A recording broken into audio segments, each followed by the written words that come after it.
Hi, I'm Harper Jean Tobin, Policy Director at NCTE. Last week, Justice Anthony Kennedy announced his retirement from the Supreme Court.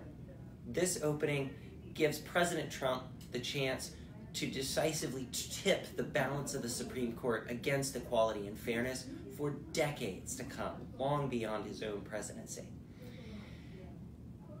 I'm here to tell you what that means and what we can do about it, because yes, we certainly can do something about it. First, what's at stake? The court is likely to rule on a number of the most important issues affecting trans people's lives in the next couple of years. First, healthcare. Donald Trump has promised that his picks from his shortlist of potential nominees vetted by anti-LGBT groups, he promises anyone on that shortlist would vote to overturn healthcare protections for millions of people under the ACA. We can't let that happen. And education. Trans students are winning in the courts right now. They're saying trans students are protected under federal law. But the Supreme Court is likely to take up another case like Gavin Grimm's in the next couple of years to decide that very question. Do trans students have rights, as the courts are saying now, or are schools free to discriminate? Likewise, in employment, anti-trans groups are already asking the Supreme Court to take a case to overturn protections for transgender workers. They want the Supreme Court to say that in most of the country, it's perfectly legal to fire trans people. That's not the law today, but that's what the court could be deciding. With an anti-equality, anti-fairness Trump shortlist nominee, that looks very bad. So here's what we can do about it, because it does sound really scary, but we can change what's going to happen. With a closely divided Senate, we can defeat an extreme anti-equality nominee from Trump's shortlist. We can do it because it's been done before.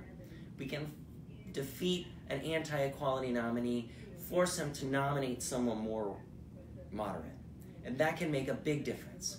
In fact, that's how we got Justice Kennedy on the Supreme Court, who, while he wasn't always on the right side of things, on critical issues establishing LGBT people's constitutional rights, he was the architect. So we can win. We can keep an extremist partisan off the Supreme Court, but we've got to fight to save SCOTUS. This afternoon at 7 p.m., NCTE will be leading a community call, walking anyone interested through how to effectively lobby your senators on the Trump SCOTUS pick. You can join me and our executive director, Mara Kiesling, at 7 to hear all about that. Check out our Twitter and our Facebook for the link to RSVP. You can also visit the link in this video's description to get info on contacting your senators and telling them to oppose any anti-equality nominee from Trump's shortlist.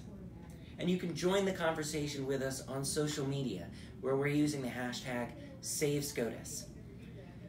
I hope that you'll join me in fighting this fight, because we can win. We can protect the Supreme Court and protect the cherished rights of patients, students, and workers around the country. We can win this fight, but only if everyone is in it. So thank you for joining us. This is Harper Jean, signing off, and I'll talk to some of you tonight.